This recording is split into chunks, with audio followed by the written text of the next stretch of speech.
Bonsoir à tous et à toutes. Je crois qu'on va commencer. On reçoit ce soir Jean-Albert Guidou, ici notre camarade CGT, ancien secrétaire général de l'Union locale CGT de Bobigny, en Seine-Saint-Denis, membre du pôle confédéral travailleurs migrants de la CGT, actuel responsable CGT Île-de-France pour les luttes des sans-papiers et engagé depuis 16 ans dans la lutte pour la régularisation des travailleurs et des travailleuses sans-papiers. Il y a un chapeau qui doit circuler quelque part, ou qui doit être quelque part à l'entrée, certainement. Et on a aussi, notre camarade nous a apporté deux magnifiques ouvrages que vous pourrez consulter très précautionneusement à la fin. Le sujet de la conférence aujourd'hui, ce sont les luttes des sans-papiers dans l'expérience syndicale CGT. Il est convenu que je dois faire une petite intro, donc je vais faire la petite intro, puis après tu pourras parler tout ton saoul. Les travailleurs et les travailleuses sans papier, de qui on parle, d'une frange de la classe laborieuse ou du prolétariat, il faut le rappeler quand même. Qu'est-ce qu'on veut dire par prolétariat ? Si on reprend la définition marxiste, c'est l'ensemble des gens qui travaillent, et dans le capitalisme, c'est l'ensemble des gens qui ne possèdent ni les moyens de production, ni leur production. En France, du coup, ça correspond à 98% de la population, en réalité. Mais il y a quand même des disparités importantes dans le prolétariat, en termes de niveau de vie, évidemment, en fonction du salaire qu'on perçoit, mais aussi en termes de taux d'exploitation, c'est un terme d'économie. La définition du taux d'exploitation, c'est la part de richesse créée par les travailleurs que s'approprient les patrons. Alors si on considère qu'il y a aujourd'hui une poignée de milliardaires qui gagnent autant que 50% de la population mondiale, ça ne signifie pas que tout le monde est au même taux d'exploitation à l'intérieur même de la classe laborieuse constituée par tous ces prolétaires. Et celles et ceux qui sont le plus exploités, c'est-à-dire qui ont un taux d'exploitation le plus important, ce sont les travailleurs et les travailleuses sans papier. Alors leur exploitation particulièrement dure, il faut le rappeler, est nécessaire au capitalisme, et c'est pour ça que c'est un groupe qui est particulièrement stratégique. Contrairement à ce que voudrait faire croire l'extrême droite et les discours xénophobes, c'est pas la main-d'œuvre immigrée qui fait baisser les salaires ou qui durcit les conditions de travail, c'est le capitalisme mondialisé et les gouvernements qui sont à sa solde. On l'a dit d'ailleurs hier à l'occasion de la manif. Le capitalisme organise la mise en concurrence des travailleurs et des travailleuses et impose la compétitivité, la rentabilité, la précarité, la réduction ou la négation des droits de toutes et tous. En marginalisant par la surexploitation et la précarisation extrême la frange du prolétariat que sont les travailleurs et travailleuses sans papier, le capitalisme tire les droits de tout le monde vers le bas et les gouvernements lui donnent les moyens de le faire impunément. Il y a un corollaire, c'est que bien sûr aussi le capitalisme, les gouvernements qui le permettent, profitent aussi de la situation d'exploitation des travailleurs et travailleuses sans papier pour mener une attaque large contre l'ensemble des droits sociaux. Sous couvert par exemple de maîtrise des flux migratoires, le gouvernement attaque l'AME, l'aide médicale d'État, et renforce la précarité au sein du monde du travail. Donc en réalité, les restrictions que subissent les travailleurs et travailleuses sans papier touchent en fait directement tout le monde, tous les travailleurs et toutes les travailleuses, et renforcent la pression sur les conditions de travail, notamment en multipliant les contrats précaires. Du coup, garantir et gagner des droits nouveaux pour les travailleurs sans papier, c'est au contraire garantir et gagner des droits nouveaux pour tout le monde. Alors du coup, ça fait des années que la CGT a pris conscience de ça, de cette situation, et met à disposition de ces travailleurs et de ces travailleuses toutes ces organisations et les outils nécessaires pour faciliter leur accueil, parce qu'un syndicat, ça n'est pas une association, c'est un outil au service des personnes qui travaillent.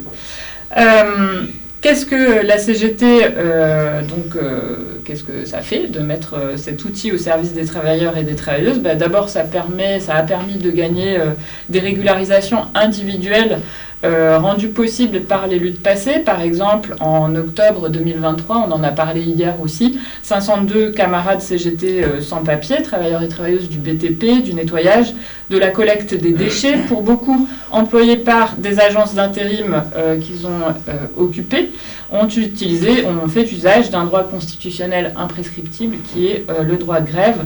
On va y revenir certainement tout à l'heure. Ce droit de grève, il confère une même dignité revendicative à l'ensemble des travailleurs et travailleuses, avec ou sans papier, engagés dans une lutte collective.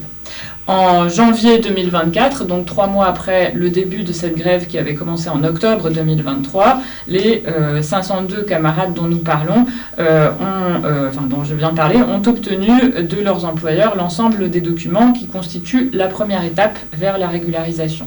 L'année précédente, c'était 300 personnes, pareil, qui avaient gagné la même chose. Donc ça, c'est une première chose, ce sont les régularisations individuelles.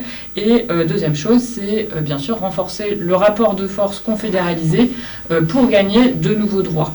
Les grèves initiées par cette partie stratégique de la classe ouvrière que sont les travailleurs et les travailleuses immigrés, dans le début des années 2000, après qu'ils et elles se soient saisis du syndicat comme d'un outil pour engager la bataille des régularisations et de la reconnaissance de leurs droits, ont ainsi permis d'en arracher certains, mais qui sont en permanence remis en cause, comme on va le voir certainement.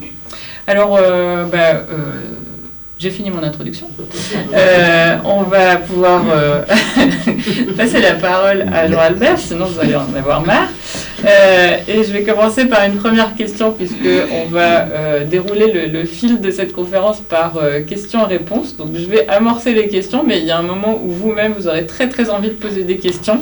Et surtout, n'hésitez pas à le faire. Mais je vais commencer pour que ça vous mette un peu en chauffe aussi. Alors, Jean-Albert, donc j'ai fait cette petite intro.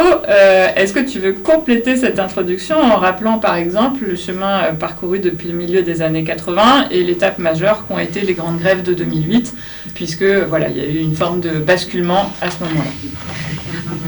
Alors, d'abord, merci, et je suis très heureux d'être parmi vous ce soir. C'est pas simplement une figure de style. Mais vu la situation dans laquelle le pays se trouve et les travailleurs étrangers, je ne parle même plus des travailleurs sans papier, mais des travailleurs étrangers et des étrangers en général, sont la cible du gouvernement ou des gouvernements, il va falloir qu'on soit capable, avec les moyens qui sont les nôtres, qui ne sont pas identiques, c'est vrai, mais qu'on soit capable véritablement de faire fleurir d'un peu partout la solidarité et la lutte. Voilà, ça c'était pour ça. Donc je suis très heureux d'être parmi vous ce soir. Donc oui, peut-être un rapide rappel historique.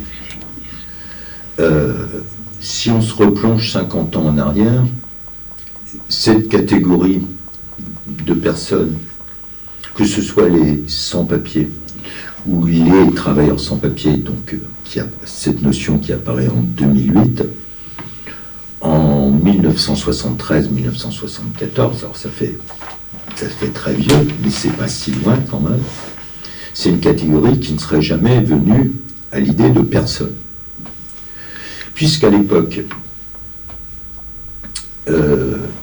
jusqu'à 1974, c'est-à-dire le choc pétrolier, quand une personne étrangère qui arrivait, entre guillemets, de manière irrégulière sur le territoire français, à partir du moment où elle avait un contrat de travail, une première feuille de paye, elle obtenait, alors, sachant que les préfectures c'est toujours plus ou moins long, mais elle obtenait un titre de séjour. C'est donc ces différentes catégories, cette fragilité que rencontre une partie des habitants de notre pays, c'est une décision de l'État et des politiques. Et ça n'a rien de naturel. À partir donc de cette époque-là, ça correspond donc au premier choc pétrolier et au début de fermeture des entreprises et d'un début de chômage qui devait tourner à 300-400 000 chômeurs. Bon, par rapport à aujourd'hui, ça apparaît quantité négligeable, qu'il y a l'arrêt de l'immigration de travail. Bon, il faut savoir qu'à l'époque aussi, ou même avant, les patrons allaient directement chercher des travailleurs dans différents coins du monde, en particulier dans ce qui étaient nos anciennes colonies, au Maghreb ou en Afrique subsaharienne. Voilà. 1981 ou 82, je ne sais plus exactement la date, il y a une loi de régularisation relativement massive à un moment d'arrivée de la gauche au pouvoir. Mais la gauche ne va pas non plus véritablement prendre en compte les revendications qui sont les revendications aussi bien des travailleurs immigrés, comme on les appelait à l'époque, c'était la catégorie, c'était pas les travailleurs sans papier, c'était les travailleurs immigrés. Au moment des grandes grèves dans l'automobile chez Citroën, mais aussi de la part de toute la jeunesse qui va se bouger pour l'égalité des droits, ce qu'on a appelé la marche des beurs, que le gouvernement de l'époque ne va pas prendre en compte, se refusera de prendre en compte, et là on paye sur l'un comme sur l'autre, des décennies après, on paye le fait de renoncer, enfin je ne sais pas s'il faut parler de renoncement, mais en tout cas de grand bras d'honneur qui est faite à une partie de la population de ce pays.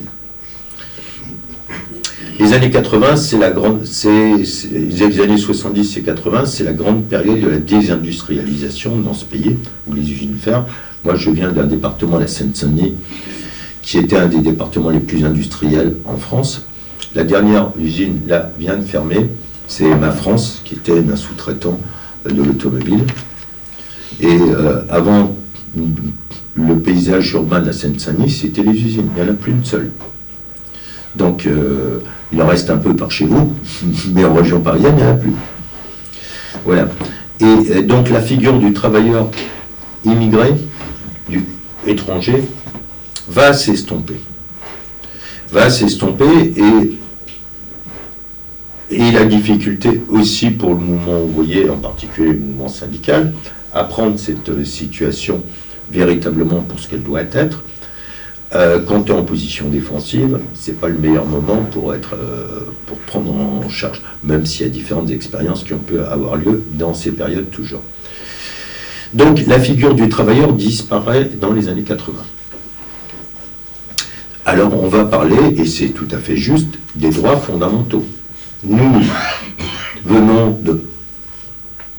du Nord, pour ne pas dire de l'Occident, puisque c'est très à la mode en ce moment. Nous avons le droit de voyager comme bon nous semble sur l'ensemble de la planète, quasiment.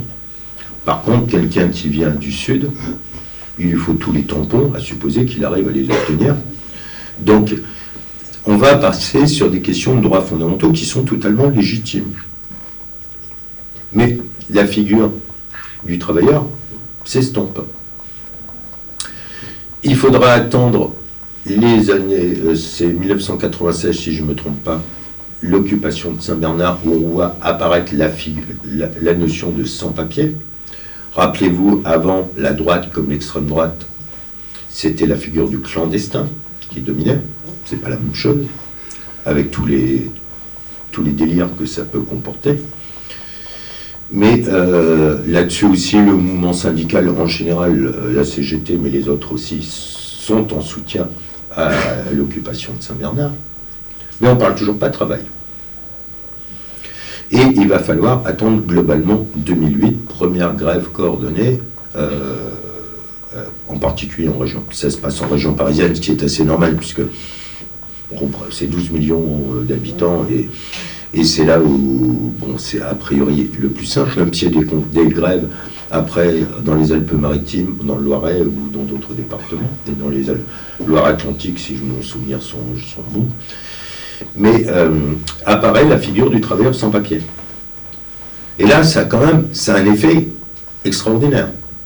C'est-à-dire que la population autochtone, dont nous faisons partie, découvre des pans entiers de notre économie sont assurés par des travailleurs qui n'ont pas le droit de travailler, qui sont en général surexploités du fait de leur absence de papier, et qu'ils occupent des pans entiers de notre économie. Il y a une des grandes figures de tout ce mouvement des sans-papiers et des travailleurs sans-papiers, parce qu'il nous a été d'une grande aide, un grand intellectuel, mais qui n'était pas simplement en train de brasser les idées. On a passé plusieurs nuits sur les piquets de grève ensemble, etc., qui s'appelait Emmanuel Terret, qui disait, par rapport aux travailleurs sans-papiers, ce sont les travailleurs délocalisables dans les branches non délocalisables.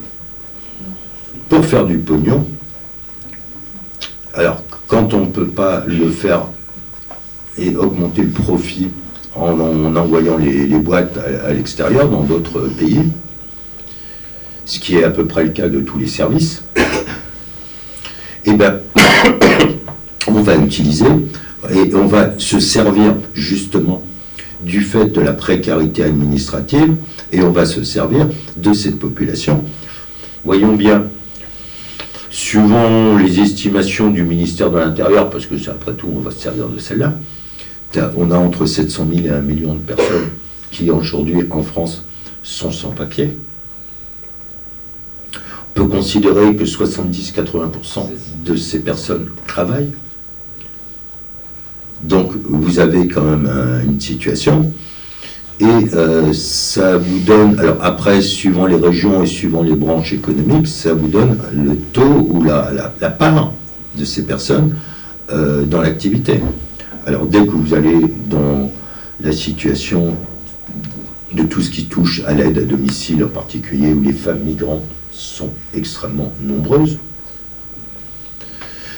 si vous allez dans le secteur du déchet, si vous allez dans le BTP, si vous allez dans la restauration, l'hôtellerie, l'agriculture, pour ne prendre que ces secteurs-là, ou aussi dans tout ce qui touche aux abattoirs et toutes ces activités, enfin les activités qui sont en général les plus mal payées, qui sont des activités ou qui peuvent être dangereuses aussi pour la santé des personnes, et qui sont en général des activités aussi dégueulasses, ben vous allez y trouver une bonne partie des travailleurs migrants.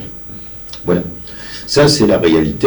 Et 2008, finalement, 2009 encore plus, puisqu'on va se retrouver avec une grève coordonnée avec 6800 grévistes au mois d'octobre 2009. La grève va commencer en octobre, elle va se terminer le 18 juin 2010, à l'époque de Sarkozy, vous savez. Et à ce moment-là, on va faire plier Sarkozy. Au niveau de Sarkozy, c'était le ministère de l'immigration et de l'identité nationale. Donc, feu le ministère de l'identité nationale, qui a disparu pour la même occasion. Et on a obligé Sarkozy, qui voulait remplacer la main-d'œuvre étrangère venant du Sud, pour prendre les stéréotypes musulmanes, par une immigration blanche, catholique, venant d'Europe de l'Est, parce que le projet, il était là. On l'a fait canner. Enfin, on l'a fait. Les grévistes l'ont fait canner. Et ce mouvement de 2009, je pense qu'il peut nous servir de base.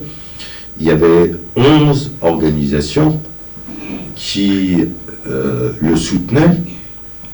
Alors, après, donc aussi bien des syndicats que des associations.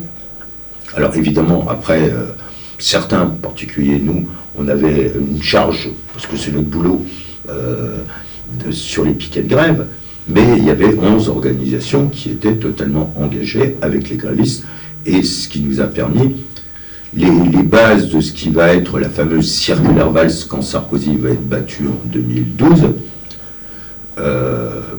c'est ce que les grévistes ont gagné dans le rapport de force sous Sarkozy, ni plus ni moins. Valls, il a fallu et Hollande, il a fallu les menacer pour que la circulaire intègre la question de la régularisation des travailleurs et des travailleuses. C'était pas acquis. Donc voilà pour faire un rapide sur 40 ans à peu près sur cette histoire. Mais il est fondamental de se dire comment les gens vivent, les conditions matérielles. Parce que d'abord c'est une réalité, et parce que ces personnes, à partir du moment où elles sont ici, elles vivent dans notre société au même titre que nous. Elles ne sont pas de passage, ce n'est pas des touristes. Donc c'est de la responsabilité de la nature de la société, des rapports sociaux que nous voulons chez nous. On ne peut pas fermer les yeux. Et la deuxième chose, c'est peut-être aussi dans la bataille politique qu'il nous faut mener contre l'extrême droite et contre d'autres aussi, et pour gagner, c'est d'aller sur ce qui rassemble. Le travail rassemble. L'exploitation, de fait, ça parle à beaucoup de gens, même pour un con qui vote RN. Hein, je veux dire, l'intérimaire etc., qui vit avec toutes les difficultés du monde et qui peut être tenté ou qui vote pour le Rassemblement national, la réalité de l'exploitation, la réalité de la précarité, il la vit aussi. Donc ça parle. Et pour vous donner juste un dernier chiffre, et après je me tais, c'est que jusqu'à aujourd'hui, quand les sondages sont faits, la majorité des sondés sont pour la régularisation des travailleurs et des travailleuses sans papier. À 60-70%. Même les gens de droite. Donc, si vous avancez par ce biais-là, après, vous pouvez élargir totalement sur aussi les autres situations qui peuvent exister, qui sont tout aussi, sur lesquelles il faut aussi se battre, sur la question du droit d'asile, sur la question des étudiants, sur différentes questions qui sont posées aujourd'hui dans l'espace social et politique. Mais le travail est quand même une réalité qui nous concerne tous et sur lequel on peut rassembler et aussi gagner des points politiques dans la période.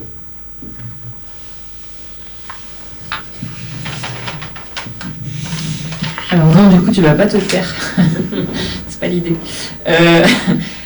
Du coup, je vais enchaîner avec une deuxième question. Et du coup... Quand on évoque le sujet en interne de la CGT, on peut parfois avoir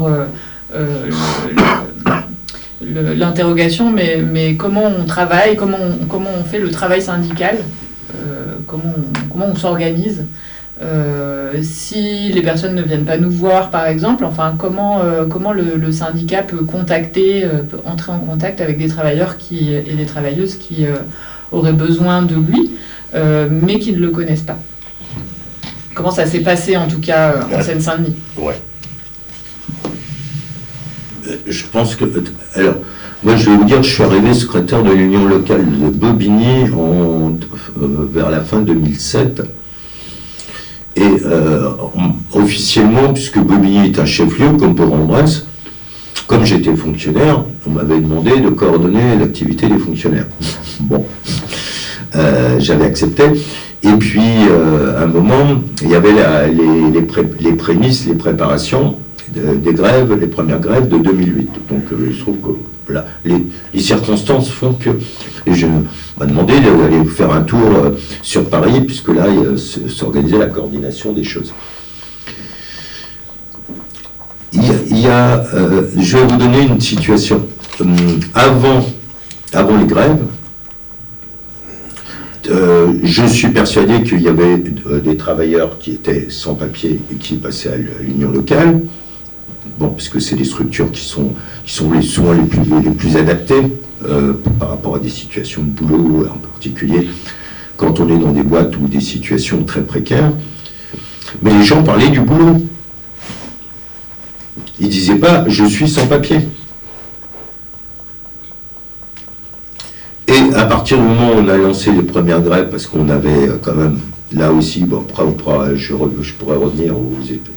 Mais quand on lance les premières grèves, donc en mars 2008, en juin 2008, à l'union locale, il y avait à peu près 40-50 personnes qui passaient tous les jours pour nous dire que je suis sans papier, je travaille à tel endroit, etc. C'est toujours la même chose. Soit l'outil qu'on a est utile, et dans ces cas-là, et en plus s'il gagne, je veux dire, ça, il n'y a pas de souci, hein, les gens vont arriver, naturellement. Et depuis, on voit à peu près 2000 travailleurs ou travailleuses sans papier par an, à l'union locale dans une année normale. Bon, alors c'est vrai que la Seine-Saint-Denis, c'est peut-être le département où il y a le plus de migrants de France. Mais ça se fait assez naturellement. Après, je pense qu'on a aussi des contacts avec les associations.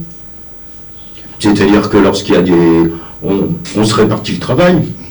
Lorsque c'est des histoires de régularisation, de famille, de questions de santé, on va envoyer sur les structures qui sont les plus adaptées, qui connaissent le mieux. Nous, on n'est pas compétents, on n'est pas les plus compétents sur certains sujets, donc on renvoie. Et par contre, les associations nous envoient sur la question travail, puisque ça, c'est notre boulot classique. Voilà. Et je pense que c'est assez naturel, on marche comme ça. Faut pas, à mon avis, il ne faut pas... Quelque part, je me dis, enfin pas moi, mais vous parlant depuis la Seine-Saint-Denis, et puis avec maintenant 16 ans, ça peut apparaître comme un objectif ou une réalité très très particulière. Dans l'un, vous n'avez pas autant de personnes d'origine étrangère ou qui sont sans papier qu'en Ile-de-France et en Seine-Saint-Denis en particulier. Ça, c'est une évidence. La densité de population n'est pas la même que dans le département, que par chez nous. En plus, nous, la Seine-Saint-Denis, on est quand même le département qui, comme d'autres départements d'ailleurs, faisons vivre Paris. Sans la Seine-Saint-Denis, qui soignerait les Parisiens, qui les nourrirait, qui viderait leurs poubelles? C'est pas eux. C'est la banlieue. Donc on a ce type de réalité, et ça se fait comme ça. Enfin, bon, je veux dire, c'est beaucoup plus simple. Mais pour avoir discuté avec les camarades, par exemple, des Landes, département aussi, où on parlait des histoires de poulets, etc., dans l'agriculture, c'est un des secteurs où l'exploitation est la plus violente, peut-être plus violente encore que celle qu'on peut rencontrer dans la plupart des secteurs de services en région parisienne. En Bretagne, c'est la question des abattoirs, qui est très fortement posée, avec aussi l'emploi de beaucoup de travailleurs sans papier. Donc chaque région va avoir, ou chaque département va avoir ces types de réalités. Dans la Corrèze, c'était les bûcherons. Donc des réalités, elles sont très très diverses. Et à partir du moment où on arrive, où les personnes savent par le bouche à oreille qu'il y a un ou plusieurs endroits qui peuvent être là pour leur apporter un soutien, pour essayer de régler la situation, ça va venir. Un premier succès va faire que après vous allez avoir beaucoup de monde, tout simplement. Parce que c'est une réalité qui concerne l'ensemble du territoire.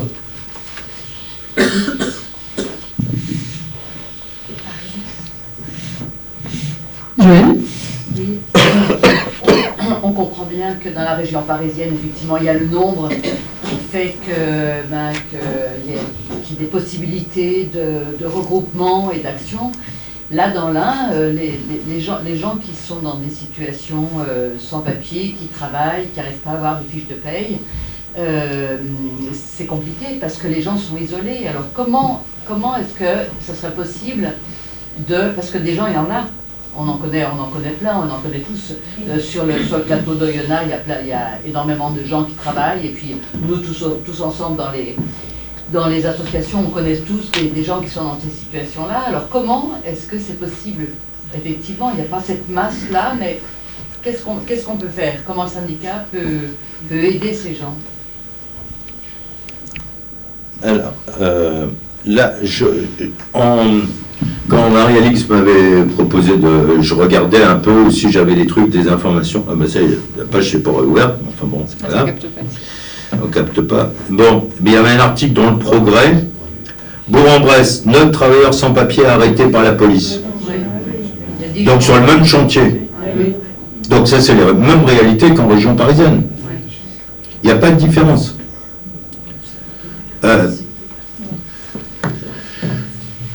La seule chose, c'est de pouvoir, enfin, un moment, c'est que tout simplement, ces travailleurs considèrent que le syndicat, ou les syndicats, puisqu'il y a un camarade de Solidaire qui est présent dans la salle, donc c'est valable pour les autres aussi, que les syndicats sont l'outil qui correspond à leur situation.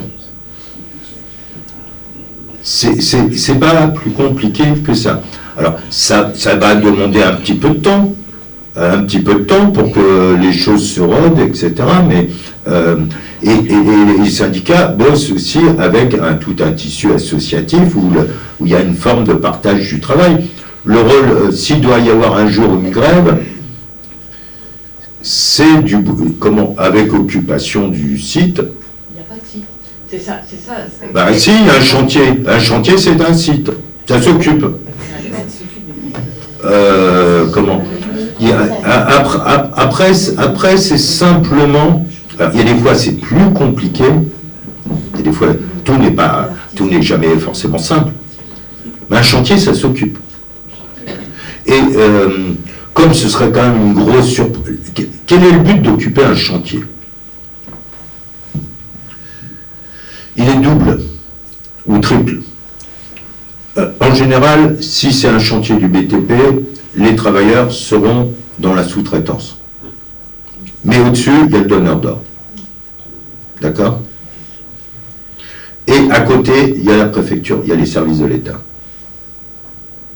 Donc, en occupant, tu fais d'une pierre 2 ou 3 coups. Évidemment, l'idéal, c'est de voir et de prévenir les médias, etc., pour que le truc ne reste pas silencieux. Bien évidemment, ça, c'est l'objectif. Et après, tu vas commencer à négocier. Mais tu vas négocier avec les uns et les autres en même temps. Globalement, le sous-traitant, il va faire la gueule, mais entre guillemets, il est payé pour ça. Comme on disait par rapport au chantier des JO, les travailleurs sont de la chair à chantier. Dans le BTP, dans le cas de la sous-traitance. Donc, le sous-traitant, tu ne sais pas il va t'intéresser plus que ça, sauf à le traîner par la suite au prud'homme ou voire au pénal. Mais bon, c'est pas l'objectif, c'est pas ça qui donne une carte de séjour à la personne directement. T'as le donneur d'ordre. Celui-là, en termes d'image, il a beaucoup à perdre. Et t'as la préfecture. Les choses ne peuvent se réaliser et le système tel qu'il est ne peut fonctionner qu'avec l'assentiment de l'État. Ok? Donc, si tu arrives à créer un mouvement avec après les choses se construisent, on a tous l'intelligence, on sait faire, mais tu vas négocier sur les questions de travail et tu vas négocier sur la question de régule. Après, si les travailleurs ont des feuilles de paye, tant mieux. Si les travailleurs n'ont pas de feuilles de paye, on peut faire aussi. Si besoin, comme on l'a fait, je vous prends le seul exemple, les villages olympiques, même situation. On a fait passer juste avant l'inspection du travail. pour bien matérialiser que les travailleurs étaient sur les chantiers. C'était plus discutable. Et après, en fonction, tu vas déclencher le mouvement de grève et d'occupation. Donc, il y a... Bon, mais on s'aperçoit qu'on a des possibilités d'obtenir et de gagner. Mais surtout, on va avoir une vision aussi, et ça je pense que c'est important, beaucoup plus précise et beaucoup plus réelle de la situation du monde du travail, des réalités économiques qui existent dans ce pays. Continuons sur le secteur du BTP aujourd'hui en France. Il n'y a plus un seul ouvrier, pratiquement plus un, du gros œuvre qui est salarié des grands groupes. On va trouver des cadres, on va trouver personnel technique divers et variés, de bureaux. Limite, les seuls ouvriers qu'on va peut-être trouver dans tous ces grands groupes, c'est les chefs d'équipe. Mais les ouvriers, il n'y en a plus. Ils sont soit intérimaires, soit sous-traitants, dans la sous-traitance. Il y a plusieurs raisons. La première raison, c'est que le bâtiment est le secteur où il y a le plus d'accidents du travail, accidents mortels en particulier. À partir du moment où ces salariés ne sont plus des salariés des grands groupes, il n'y a plus de surcotisation. Comme je vous le disais, cher à chantier. Peu importe que le type finisse amputé, etc. Il n'est pas de chez nous. La deuxième chose, c'est qu'en réalité, quand tu fais du travail dissimulé, pour prendre l'expression officielle, tu ne payes pas les cotisations sociales. Tu ne payes pas toutes les primes et tout, etc. Enfin, indemnité, je te passe. Les congés payés non plus. Il n'y a pas de congés payés. Tu fais au moins une économie de 50% sur la masse salariale. Et tu ne payes pas les heures sup. Donc au minimum 50% d'économie sur le dos du travailleur. On ne va pas imaginer, même si on n'en a pas la preuve, mais nous c'est notre estimation, le grand groupe qui va signer un contrat de sous-traitance avec ce type de margoulin, il ne va pas lui payer en comptant l'ensemble des heures, avec les congés payés, avec les cotisations sociales, avec la prime panier, les déplacements, et tout le truc. Il sait très bien à qui il a affaire. Donc s'il y a 50% d'économie, ça va être du 50-50. 25 pour moi, 25 pour toi. Ça, c'est la réalité. Si on n'est pas, en tant que syndicat, si on n'est pas à l'écoute et si on n'arrive pas à trouver des solutions pour ces travailleurs, ça veut dire que toute cette réalité de l'économie grise, mais qui est dominante, on passe à côté. L'activité économique et sociale dans notre pays, c'est pas simplement les fonctionnaires ou les salariés des grandes entreprises avec encore des conventions collectives. Aujourd'hui, c'est la précarité qui domine. Les emplois qui sont créés aujourd'hui sont des emplois précaires. Donc, et parmi les plus précaires, il y a les travailleurs migrants. Donc, soit on veut agir et connaître la réalité effective du monde du travail et la réalité de l'exploitation aujourd'hui, ça va passer par notre rapport avec ces travailleurs. Je suis trop long. Pas du tout. Peut-être que justement tu pourrais revenir sur le processus, puisque la coordination de ce type de grève, alors certes avec beaucoup de personnes grévistes, mais enfin la coordination de ce type de grève, on en parlait tout à l'heure, prend beaucoup de temps. Tu parlais de entre 6 mois et 1 an. Et cependant, c'est pas vraiment des choses qui sont extraordinaires par rapport à l'activité syndicale classique. Est-ce que tu pourrais revenir sur du coup ces étapes dont on parlait tout à l'heure en bas. Voilà, entre le moment où les personnes poussent la porte de l'union locale et viennent s'adresser à la permanence ou aux différentes permanences, puisqu'il y en a plusieurs. Voilà, qu'est-ce qui se passe entre ce moment-là et puis le moment du démarrage de la grève, voire un peu après d'ailleurs, avec sur les piquets de grève, comment ça se passe. Voilà. Voilà, il y a peut-être la seule différence, c'est que c'est vrai qu'il y a maintenant 16 ans d'activité par rapport, si on prend, et ça fait partie des réalités qui sont intégrées, comment ça se passe? C'est pas compliqué. On va pas faire le tour des chantiers ou je ne sais quel, ou même des... C'est les travailleurs qui viennent nous voir. Et en général, ils se sont organisés. Alors, on en voit peut-être au départ un ou deux qui représentent le groupe. Ils ont fait la liste des travailleurs qui concernaient. Ils ont souvent, d'ailleurs, mis en place un WhatsApp pour communiquer. Ils nous demandent de nous rajouter sur le WhatsApp. Ça, c'est la première étape. Donc, on les voit, en général, ils passent aux permanences, puisqu'on a des permanences pour les... pour tous les travailleurs. Alors certains, c'est juste parce que ils ont besoin qu'on regarde si leur dossier est bien complet pour être enfin, ce qui était le cas jusqu'à ce que Retailleau arrive pour déposer les dossiers en préfecture, puisque maintenant c'est plus possible. Et puis il y en a d'autres qui viennent pour dire nous on veut partir en grève. Donc là c'est relativement simple. On prend tous les éléments, on discute un peu rapidement, puis on leur dit, bon bah écoutez, on va se revoir, on va revoir l'ensemble, on va faire une assemblée générale des travailleurs du futur piquet de grève. D'abord pour qu'on se connaisse, eux et nous.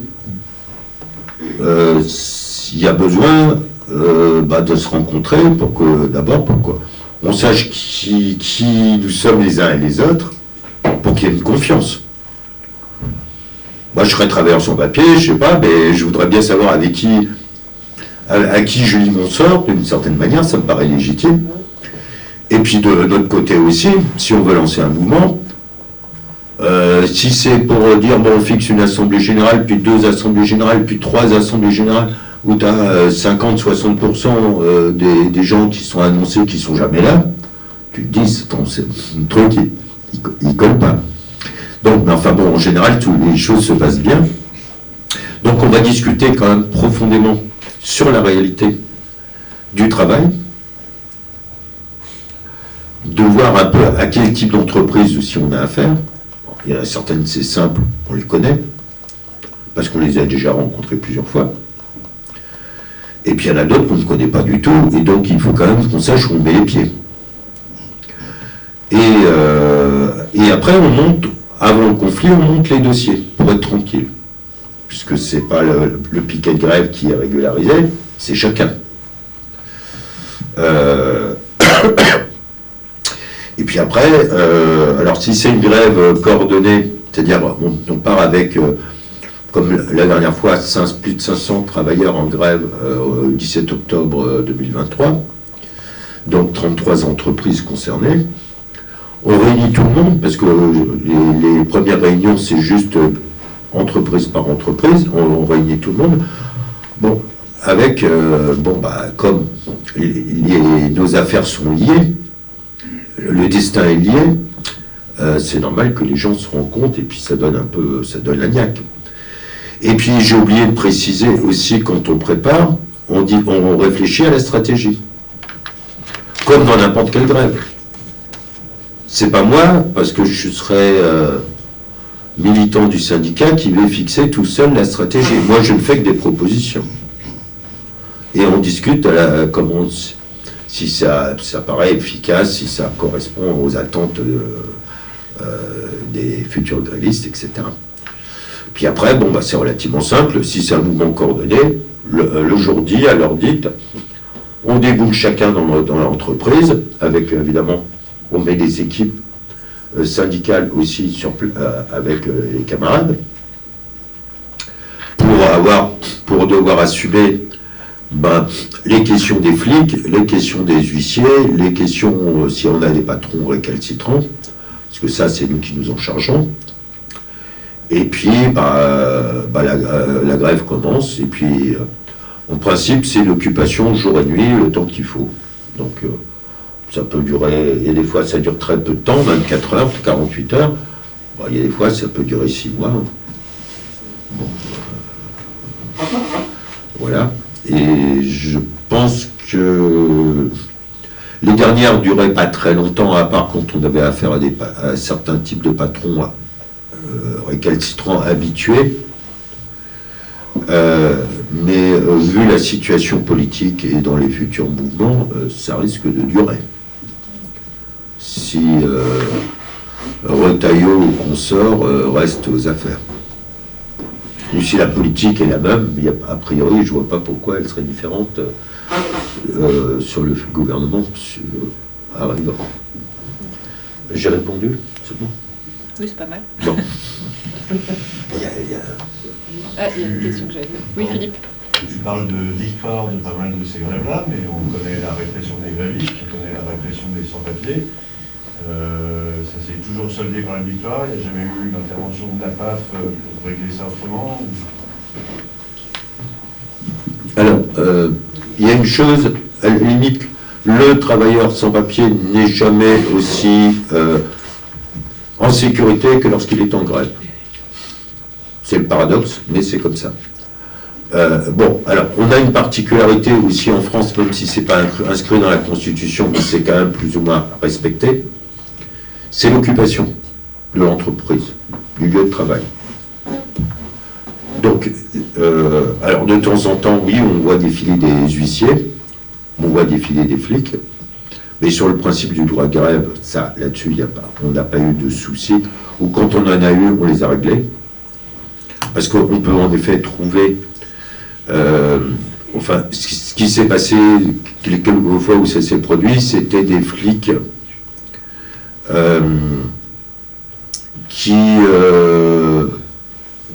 suivant, on pourrait dire, leurs convictions politiques ou leurs amitiés ou leurs petits intérêts avec certains patrons. L'exemple le plus caricatural qu'on ait connu, c'était assez drôle, c'est deux flics qui débarquent en gabardine, il y a 7-8 ans de ça. On était dans le quartier de Beaubourg à Paris, vous voyez où c'est à peu près. C'est dans un restaurant, et c'était des flics de la mondaine. D'accord, qui arrivent tous les deux, là, bon. On était une cinquantaine à occuper le restaurant de nuit, du style, ah mais il faut que vous partiez. Il faut que vous évacuez. Alors, si je devais être minuit, on a pris le téléphone, on a appelé la préfecture de police. On a dit, c'est quoi ces énergumènes là qui viennent nous menacer, nous demander de partir, on est sur un conflit du travail. Bon, on les a pas revus. Bon, en réalité, d'après ce qu'on a compris, et par les travailleurs eux-mêmes, le patron, entre autres choses, envoyait des plateaux de fruits de mer régulièrement au commissariat du coin. Bon, ça c'est des situations qu'on rencontre régulièrement, ça peut arriver. C'est pas systématique, mais ça arrive. Sinon, on a globalement un respect du, comment dirais-je, du droit de grève. À partir du moment où les travailleurs on peut prouver que les travailleurs sont dans leur boîte, mais même dans l'occupation d'agents d'intérim. On a une jurisprudence qui date de 2009 ou 2010 là-dessus. Tu pourrais expliquer pourquoi quelqu'un qui est en grève, il est plus en sécurité?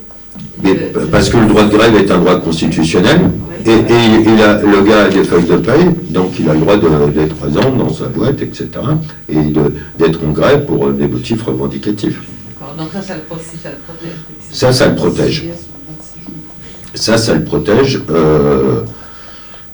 Donc,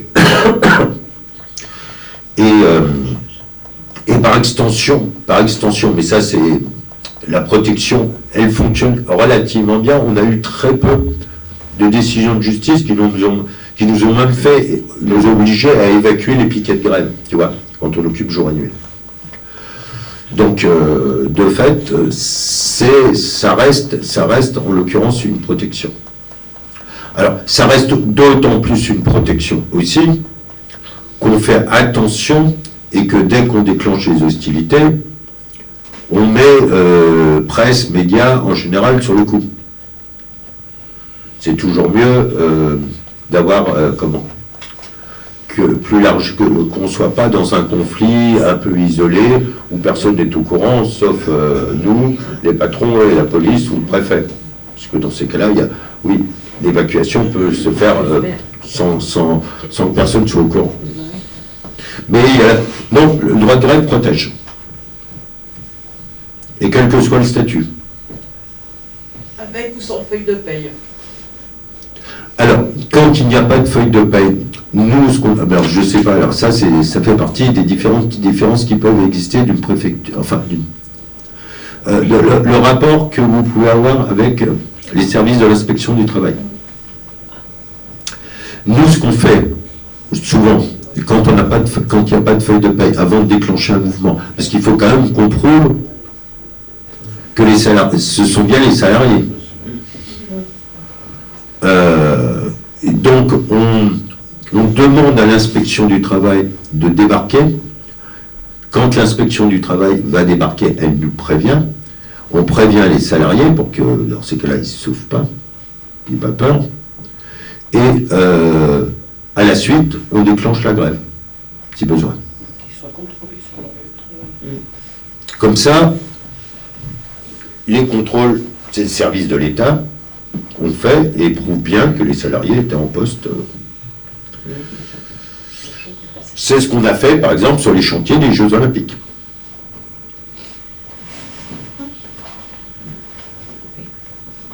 Puisqu'une grande majorité de ces salariés n'avaient pas de feuille de paye. Rémi? Non, je voulais juste dire que dans l'exemple que tu citais tout à l'heure, Bourg-en-Bresse, l'inspection du travail est arrivée en même temps que la police, en même temps que la gendarmerie, en même temps que la BAC, en même temps que... Tout le monde est arrivé en même temps. Hein. Et les neuf qui sont fait sortir, ils ont été contrôlés en tant que sans-papiers. Donc, c'est pas un moment de grève. Et là, ils sont vraiment en fragilité, c'est le contraire. Ah ouais, tout à fait. Mais tout le monde est arrivé en même temps. Donc, si tu veux, il y a deux choses. Ce type d'initiative vient du préfet. C'est le préfet qui a déclenché ça. Alors, je ne veux pas parler au nom des administrations, mais l'inspection du travail, après, les pratiques peuvent varier d'un département à un autre. Mais l'inspection du travail, en général, quand on la sollicite, elle vient toute seule. Là, en l'occurrence, l'opération sur ce qui s'est passé sur le chantier, d'après ce que j'ai pu comprendre, c'est une initiative du préfet dans le cadre de la politique de Retailleau. Parce que est-ce que le chantier a été fermé? Pendant un certain temps. Hein? Il a été bloqué pendant un certain temps. Non, il n'y a pas eu de fermeture administrative. D'accord? Donc, il n'y a pas de fermeture administrative. Donc, en réalité, la décision du préfet, donc de l'État, c'était simplement de se faire les travailleurs. Demain, le même chantier avec le même maître d'ouvrage qui aura peut-être changé de sous-traitant et on va retrouver la même situation. L'objectif, il est simple. C'est de pourrir la vie aux travailleurs étrangers dans ce pays et de faire baisser encore un peu plus le salaire, le niveau des conditions de travail, donc en d'autres termes, d'augmenter la surexploitation. La politique sur ce coup du préfet de l'Ain, c'est ça. C'est pas de répondre à un trouble de l'ordre public, parce qu'il y a trouble à l'ordre public. À partir du moment où les personnes ne sont pas déclarées, il n'y a pas de versement de cotisation sociale, et on peut imaginer que sur d'autres aspects du Code du travail, ou le respect des règles de sécurité pour les travailleurs, ça doit être du même niveau. Ça n'intéresse pas les autorités de l'État. On s'en fout. D'ailleurs, que le travailleur soit, entre guillemets, africain ou qu'il soit autochtone, en général, on sait très bien le peu d'intérêt que les services de l'État, et en particulier au niveau des préfectures, ont pour le sort des travailleurs. Mais c'est exactement ce type de situation. Là, dernièrement, il s'est passé quelque chose du même niveau dans un restaurant d'Albi. Le restaurant d'Albi, le patron, qui a ouvert un espèce de hall de gare, je sais pas, 100, 200, 300 couverts, a fait venir de la main-d'œuvre de la région parisienne, ce qui est quand même assez surprenant pour un restaurant dans le sud-ouest. Bien évidemment, il savait pertinemment que ces travailleurs étaient sans papier, puisqu'il a demandé comme condition que ces personnes se fabriquent des faux papiers classiques. Ces personnes étaient logées. Alors, il fallait passer par des espèces de... C'était pas vraiment des portes, et ils arrivaient dans des endroits où ils étaient logés, dans des espaces de 5 mètres carrés. Où les conditions d'hygiène, et s'il y avait eu un incendie, ça aurait pu être totalement dramatique, puisque les portes étaient fermées de l'intérieur, les gens ne pouvaient pas sortir la nuit. Ok ? Ils étaient payés quelques euros de l'heure par jour, si on prenait la réalité de leurs horaires par rapport au salaire qui leur était versé. À un moment, donc c'est ce qu'on appelle, si tu veux, avec toutes ces conditions, c'est ce qu'on appelle la traite des êtres humains. Traite des êtres humains dans ces conditions, c'est la délivrance, si les personnes déposent plainte, en l'occurrence contre le patron, c'est la délivrance d'un titre de séjour. Vie privée, vie familiale, si vous voulez, c'est rentre dans la technique. Qu'est-ce qui se passe à Albi ? Le préfet demande à la PAF d'intervenir et de contrôler les travailleurs qui sont en effet avec des documents de travail qui sont des faux, mais c'est une réalité qui est parfaitement connue. Certains témoignages de travailleurs précisent même que c'est le patron du restaurant qui les a, c'était la condition nécessaire pour pouvoir bosser.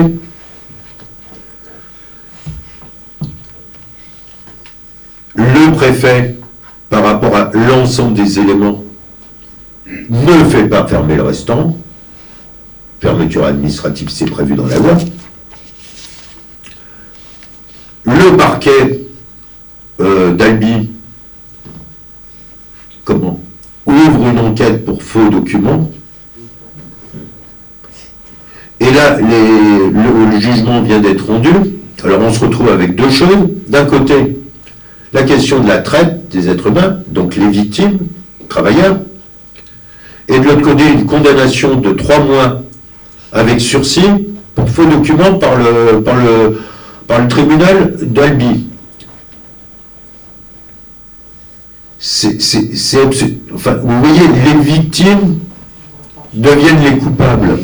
Mais dans ces cas-là, moi je suis patron, je suis un salopard, etc. Mais c'est béni. C'est béni. J'ai une impunité totale, comme sur votre histoire de chantier. D'accord, ça m'emmerde un petit peu, les travailleurs qui bossaient, bon, ça fait un peu de mauvaise pub, mais il faudra en trouver d'autres. Mais la fois prochaine, les salariés, tu les auras à 20% moins cher que la première fois. Parce que plus la situation devient merdique, moins tu auras de possibilités, plus tu seras obligé d'accepter des conditions encore plus merdiques. Voilà exactement le type de situation, et je veux dire, les deux se rapprochent, et là il y a une responsabilité des principaux de l'État, en particulier du préfet, les victimes, les travailleurs, on criminalise et on favorise la surexploitation pour demain. Et celle d'aujourd'hui, on la laisse tranquillement se passer, puisque visiblement, il n'y a pas eu de fermeture de chantier.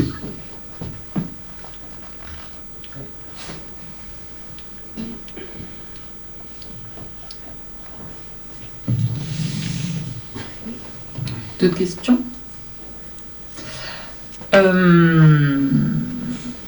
Eh ben, je pense que c'est peut-être le moment justement de parler de l'évolution de la loi. Je ne sais pas si du coup tout le monde est bien au fait des derniers rebondissements, si on peut dire. Est-ce que tu peux expliquer un peu en quoi actuellement la situation est quand même particulièrement bloquée et ce qu'il faudrait pour la débloquer justement? On en parlait un petit peu tout à l'heure, on en a parlé aussi pendant la visio de préparation, mais voilà, là il y a quand même un nouveau cap qui vient d'être franchi sans doute. Alors déjà, en préalable, parce que la loi immigration touche à peu près à toutes, aussi bien aux questions d'asile, aux questions d'enfermement, c'est des domaines où je vous avoue, il y a des gens beaucoup plus compétents que moi, en particulier les associations comme la Ligue des droits de l'homme, la CIMAD ou d'autres qui ont une maîtrise parfaite sur les questions d'enfermement. Mais vous savez, il serait question de passer à 210 jours la période d'enfermement. Je vais me limiter à la question travail, ou en tout cas... et même si cette question travail touche aussi d'autres situations ou d'autres possibilités de demande. Donc, alors pour être totalement précis, là je vais vous parler de la loi telle qu'elle est rentrée en application. Parce que vous allez quand je vais vous expliquer les choses, vous allez dire, il y a un truc qu'on ne comprend pas. Ce qui aujourd'hui est appliqué, c'est que, et là c'est valable que ce soit sur le travail ou sur d'autres domaines, par exemple vie privée et familiale, c'est que maintenant l'obligation de quitter le territoire, vous savez que l'État français en distribue des dizaines de milliers par an,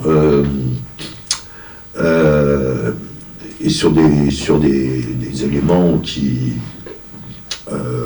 totalement invraisemblable, mais enfin bon, passons là-dessus. Donc, suite à la loi, l'OQTF maintenant est à vie. D'accord ? Si la personne a eu une obligation de quitter le territoire il y a 3 ans, il y a 5 ans, il y a 10 ans, il y a 15 ans, et qu'elle n'est pas repartie chez elle, elle ne pourra pas avoir un titre de séjour. D'accord ? Premier point. Deuxième point. Alors, pour être précis, parce que tu fais bien de le poser, c'est dans le cadre de ce qu'on va appeler la loi immigration et la loi Darmanin. Mais ça, ce n'est pas du Darmanin dans le texte, si je puis dire. Pas faire de la défense de l'ancien ministre, c'est pas mon sujet. Hein. Mais... vous savez, pour que vous suiviez bien, parce que je vais vous en donner un deuxième point, et vous allez vous dire, mais attendez, on ne comprend plus. Il y avait la loi au départ, et puis il y a eu la motion de rejet à l'Assemblée nationale. La motion de rejet, le gouvernement avait 2 possibilités à ce moment-là, puisque ça avait été rejeté. Soit abandonner son projet de loi, soit passer par la commission mixte paritaire. Donc, moitié Sénat, moitié Assemblée nationale. C'est ce qu'il a fait. Donc, les éléments dont je vous parle là actuellement, c'est les états de la CMP, la commission mixte paritaire.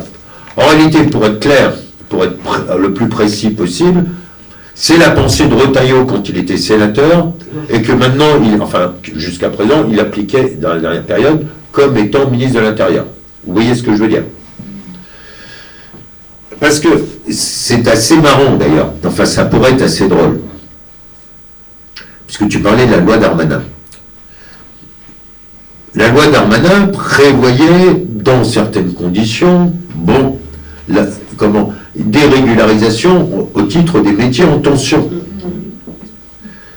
Quand tu regardes ce que la commission mixte inscrit dans la loi, tu t'aperçois que même les métiers en tension de ce cher Darmanin ne peuvent pas s'appliquer. Puisque le QTF a vie. Quel étranger n'a pas pris une OQTF dans sa vie? Bon, ça c'est la première chose. Deuxième chose, pour être régularisé, que ce soit avec la circulaire Valls ou avec la fameuse liste métiers en tension, si elle sert un jour, il te faut des feuilles de paye. Très peu d'entreprises embauchent sur la base du passeport. On est bien d'accord. Donc, pour avoir des feuilles de paye, il faut que soit tu travailles sous alias, donc avec les papiers d'un cousin ou d'une connaissance, etc., soit avec des faux documents. Comment la commission mixte paritaire a décidé de criminaliser? C'est-à-dire que aujourd'hui, et c'est pas compliqué de le savoir, les préfectures vont faire des demandes d'informations aux URSSAF ou à d'autres services ou aux patrons pour savoir avec quel titre de séjour ou quel titre le gars a été embauché. Et donc, il suffit de mettre dans les considérants, c'est ce que prévoit la loi, que article 40, tu saisis le parquet pour poursuite pénale contre l'individu, ça te légitime le QTF. Bon, en plus, après, tu peux avoir des actions pénales. Ça veut dire que, qu'est-ce qui se passe? Tout travail, quasiment, et si par hasard, tu arrives à échapper à tout ça, pas d'OQTF, tu as réussi à travailler sous passeport, parce que ça revient à ça, c'est-à-dire que tu vas rester plutôt dans un travail communautaire, c'est souvent ce qui se passe. Maintenant, et on attend les textes, c'est un décret sur la question de la langue. Si tu ne parles pas le français, et apparemment le décret, ils veulent le mettre à un haut niveau, tu te prends une OQTF aussi. En réalité, M. Retailleau, mais sa bande, considère qu'il ne peut pas y avoir d'espérance pour des centaines de milliers de travailleurs de ce pays. Ils sont bons à longer les murs, à se faire surexploiter, mais la vie de femmes ou d'hommes libres, de pouvoir aller voir des enfants grandir, de pouvoir aller aux enterrements des parents ou des grands-parents, etc., pour eux, ça n'existe pas. Alors, après, vous mettrez le qualificatif que vous voudrez là-dessus, mais c'est quand même voilà la situation. Mais M. Retailleau ne s'arrête pas là, et je reprends que ses discours. Ses objectifs, c'est les étrangers dans leur ensemble.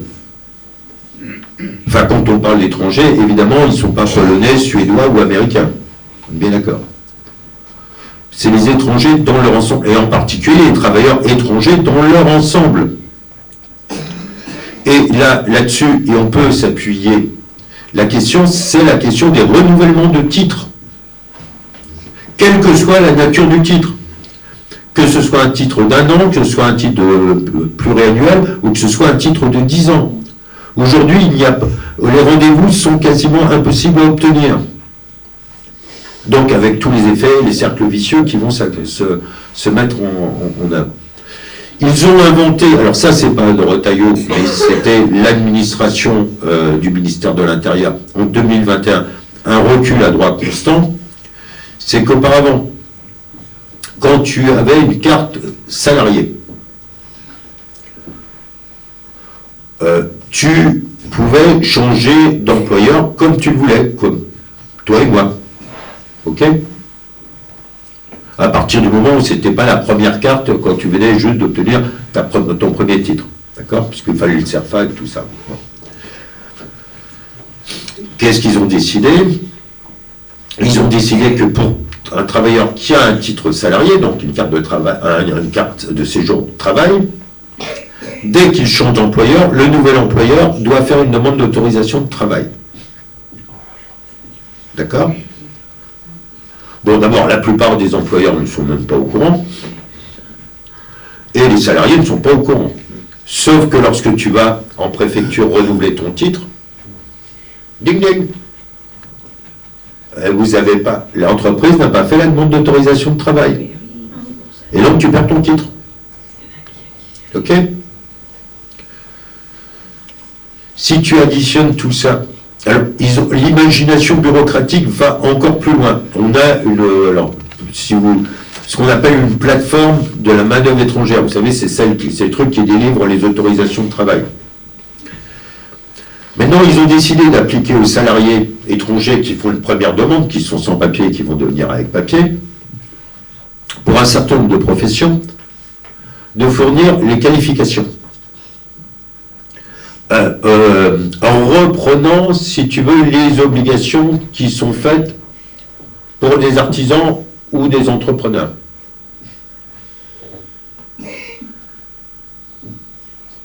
Donc, aujourd'hui, pour être maçon, pour être terrassier, pour être couvreur, pour être boulanger, pour être poissonnier, pour être boucher, pour être ce que vous voudrez, ou même travailler dans un salon de thé, vous savez, vous allez verser l'eau, vous allez mettre le truc, il faut la qualification. C'est un truc qui n'a jamais existé.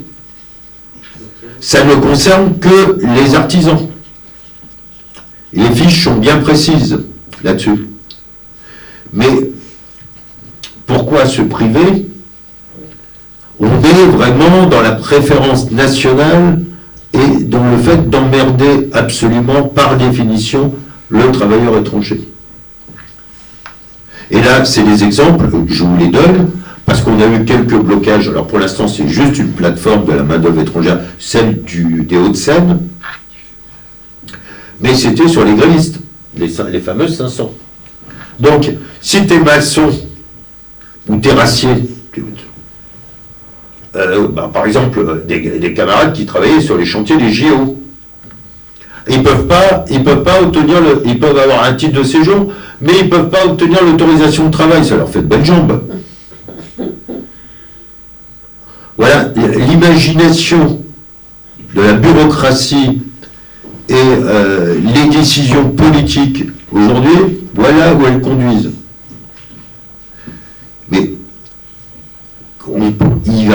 là-dessus, il y a d'autres raisons aussi par rapport à d'autres statuts ou la situation des étudiants, les situations des mineurs isolés, etc., etc. Enfin, où généralement la situation des femmes qui rassemble tous les différentes précarités, mais on ne peut pas laisser passer ce genre de choses. Parce que au niveau du travail, ça porte un nom. C'est la ségrégation, c'est la discrimination, pour être gentil, pour employer d'autres termes. Mais voilà ce qui se fait actuellement.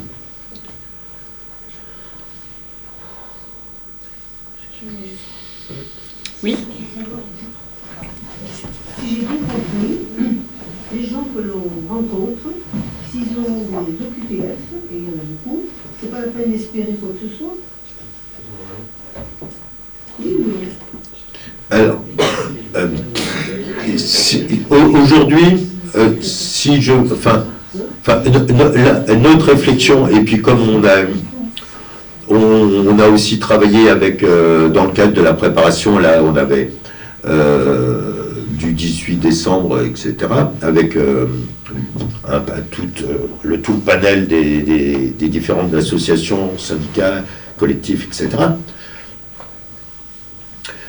Aujourd'hui, en effet, si tu regardes l'ensemble de ces dispositifs, si on regarde bien l'écriture du projet de loi, il est marqué peu. Alors, évidemment, quand, comment il s'appelle, Retailleau réunit tous ses préfets et leur explique que leur prime de fin d'année, elle va être calculée en fonction du nombre de régularisations et du nombre d'expulsions, bon, le peu devient totalement affirmatif. Mais aujourd'hui, en effet, c'est la roulette russe. Déposer un dossier aujourd'hui en préfecture avec ça, c'est prendre d'énormes risques. Enfin, moi je te donne notre sentiment à notre niveau, on ne dépose pas. On ne peut pas déposer. Maintenant, il va falloir trouver la force, l'énergie et la combativité pour à peu près, on est dans une situation qui est très proche de celle qu'on avait en 2007, quand Sarkozy arrive au pouvoir, et qui fait une réforme là aussi du code de l'entrée et des séjours des étrangers, donc en durcissant, qui a conduit à 2008 et à 2009, donc les grandes grèves de l'époque, et qui ont fait céder Sarkozy. On en est à peu près, globalement, à la même période.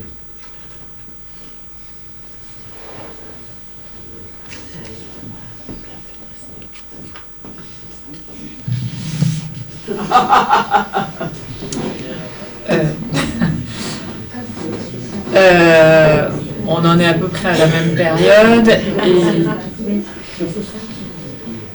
avec un contexte politique global qui peut-être s'est durci, voilà, dit gentiment. Sur quoi peut-on compter justement pour espérer engager un rapport de force qui soit gagnant de nouveau? Qu'est-ce qui, par rapport à 2008, pourrait représenter une force similaire et qu'est-ce qu'il pourrait y avoir comme force additionnelle qu'il n'y avait pas forcément à l'époque, si tant est que ça qu'il y en ait. Alors c'est une vaste c'est une vaste question. Comment? Alors, je ne vais pas vous donner, je vais pas pour l'instant vous donner toutes les réflexions qui sont les nôtres. En plus, comme ça filme, mais non, soyons sérieux. On va être obligé d'aller, a priori, vers un affrontement frontal. Parce qu'il n'y a pas d'autre solution, on ne voit pas, à moins que par miracle, on se retrouve avec un ministre de l'Intérieur qui soit quasiment ouvert. Mais de toute manière, la période politique, elle est quand même extrêmement préoccupante, et à court terme ou à moyen terme. Voyons bien, et ça, je pense que tout le monde en est conscient. D'abord, la solution, elle passera d'abord par l'engagement des personnes concernées au premier chef. Bon, c'est... Non, mais je le dis parce que il va falloir apporter la solidarité et être très efficace, mais si les personnes concernées ne sont pas dans la bagarre et ne portent pas la bagarre, ça va servir à pas grand-chose.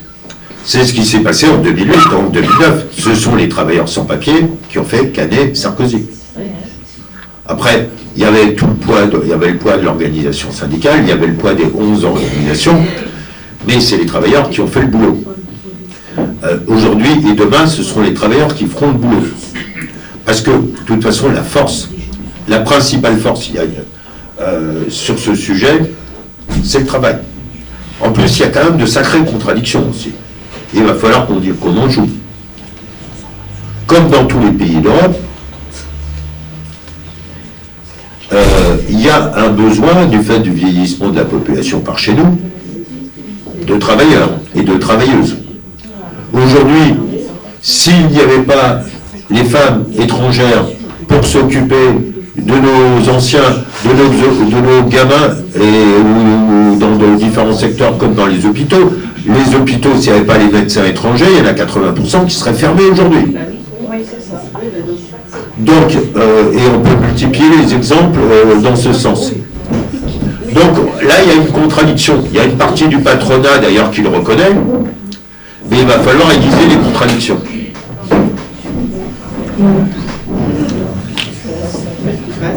Il y a un déménagement.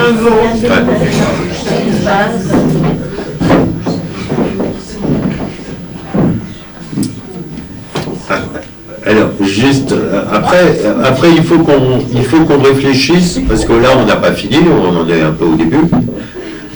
Par rapport à 2008, il y a une grosse différence. En 2008, Sarkozy s'attaquait aux travailleurs sans papier. Là, si on veut schématiser, Retailleau, il s'attaque aux travailleurs étrangers.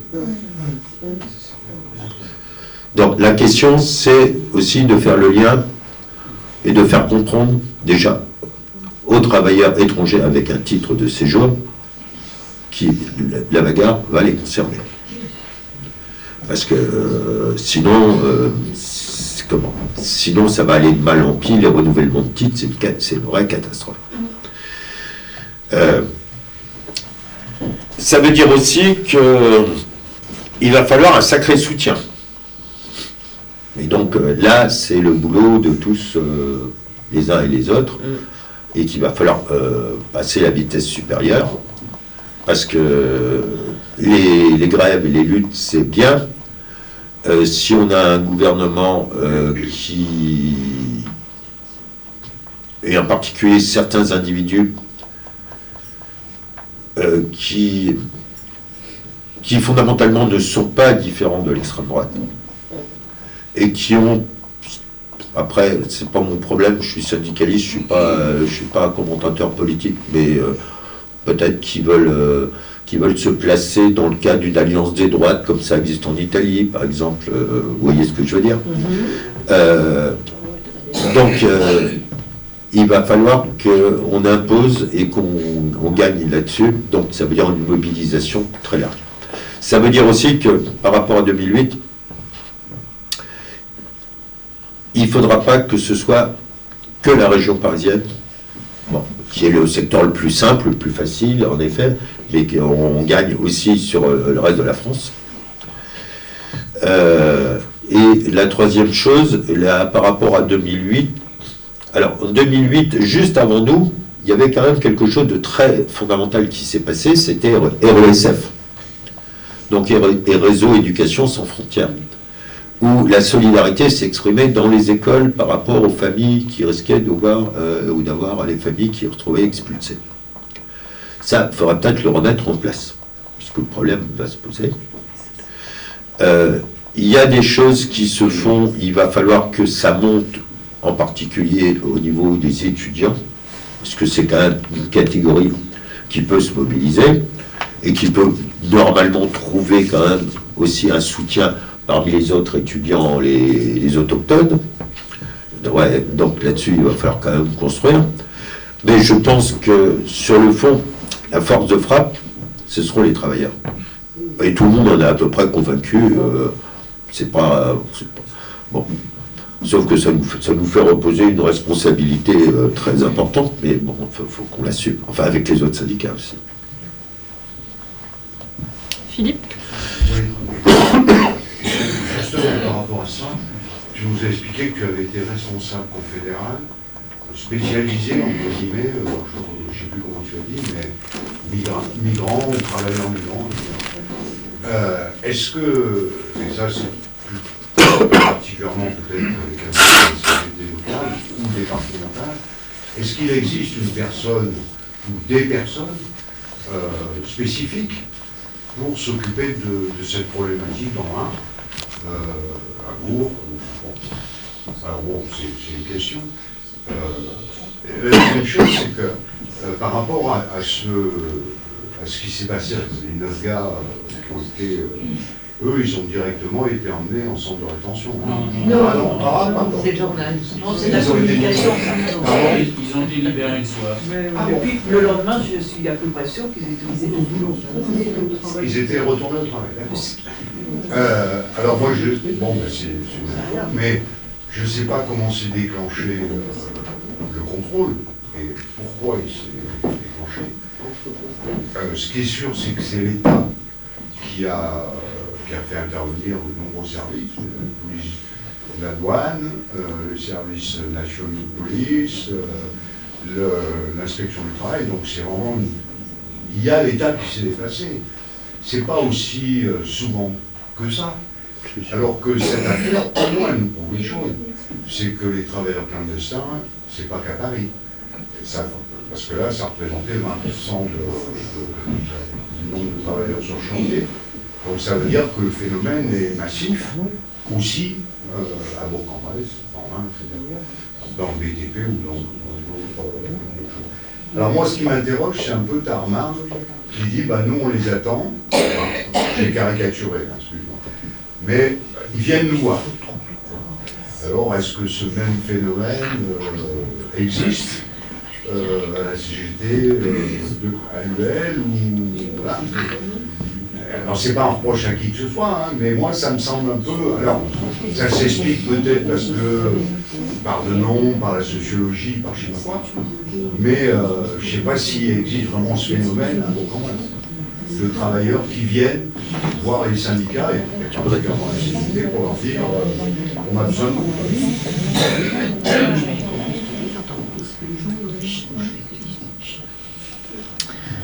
Alors, je crois pas m'avancer outre mesure. Patricia et Yves, vous pourrez me corriger, et Elliot aussi, et les autres camarades.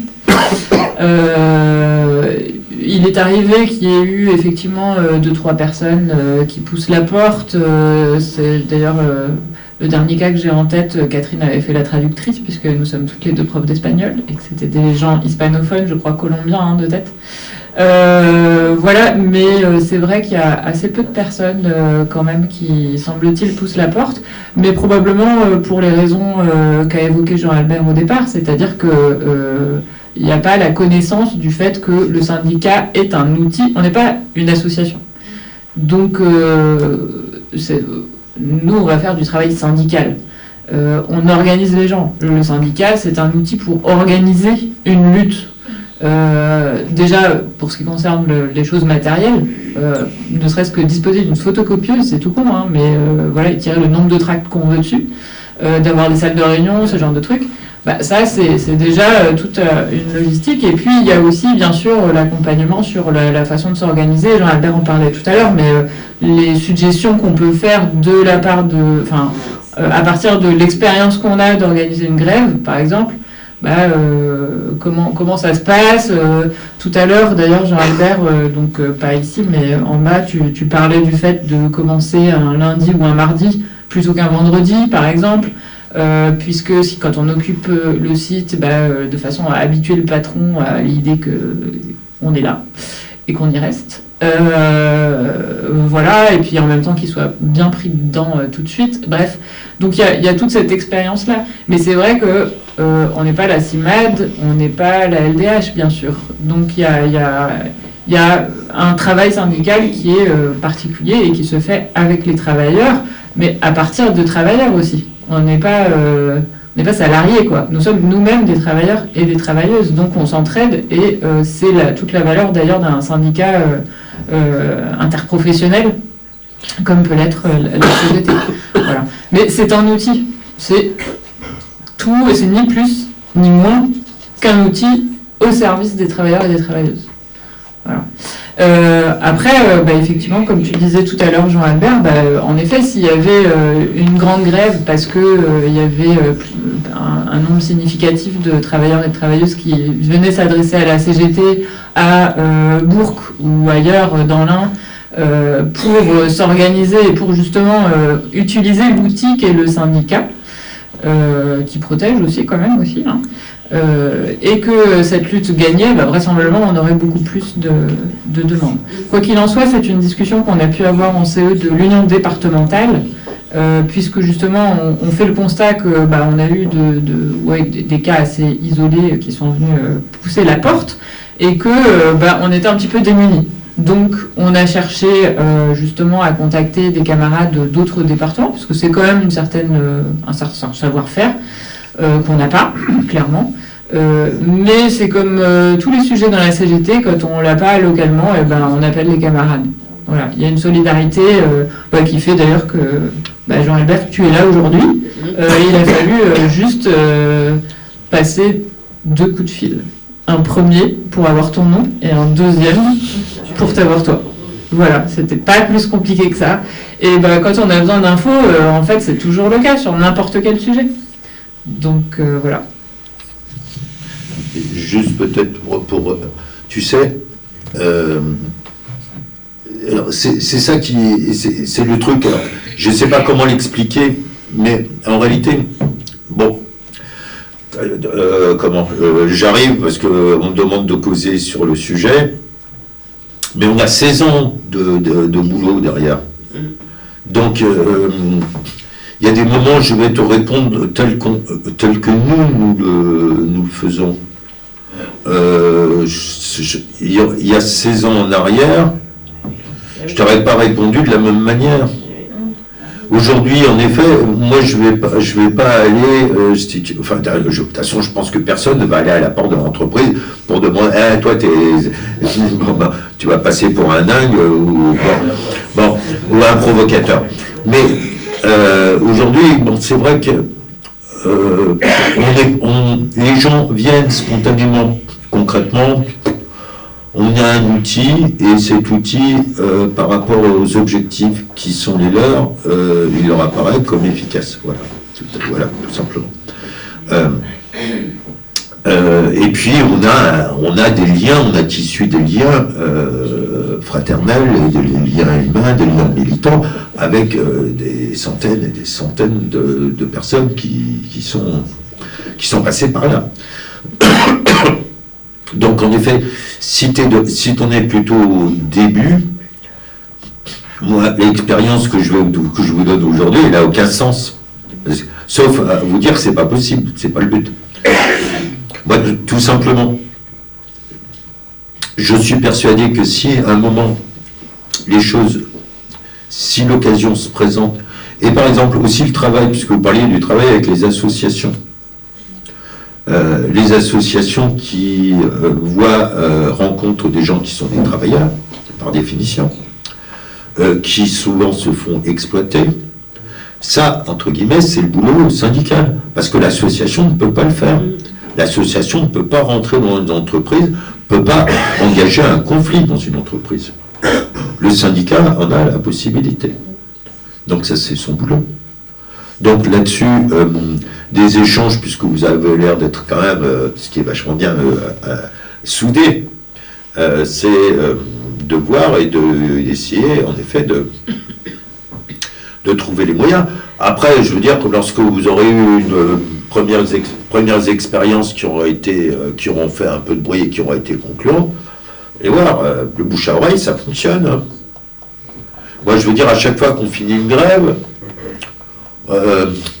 dans les 15 jours qui suivent, on a 4-5 groupes qui viennent nous voir en disant nous, on va en être à la prochaine. Bon, je pense que c'est la même chose. C'est pour ça que je suis un peu gêné, si tu veux, de prendre un peu l'expérience, parce que c'est vrai qu'on est en décalage. D'abord, la réalité du département, c'est pas le même type. Et puis, bon, je te dis, si en 16 ans on n'avait rien foutu, on serait des brels. Non, mais concrètement, on a été quand même relativement efficace. Tous les travailleurs qui sont passés par la grève, pour l'essentiel, ont des titres de séjour. C'est par milliers. Et par dizaines de milliers, alors quand je dis par dizaines de milliers, il faut multiplier par 3, 4, je ne sais pas combien, ou 5, de gens qui, dans les effets grève, ont obtenu, si tu veux, les titres de séjour. Mais que ça ne que ça vous donne pas l'impression que la montagne est tellement haute que on n'arrive à rien. Et puis après, on s'entraîne, on se téléphone s'il y a besoin d'un coup de main. Est-ce que les mouvements de grève, on a vu, ça s'est étalé sur 15 ans, est-ce que ça a permis une évolution de la loi? Et d'un point plus, je crois, c'est le certificat de concordance. C'est bien un acquis à l'issue des grèves de santé. Alors, oui. Alors, pour être précis, au niveau de la loi, il y a la loi, après, où il y a les circulaires. C'est pas tout à fait la même chose. Au niveau de la loi, le seul truc qu'on ait réussi à obtenir, parce que ça, c'est la loi, c'est ce qu'on appelle la traite des êtres humains.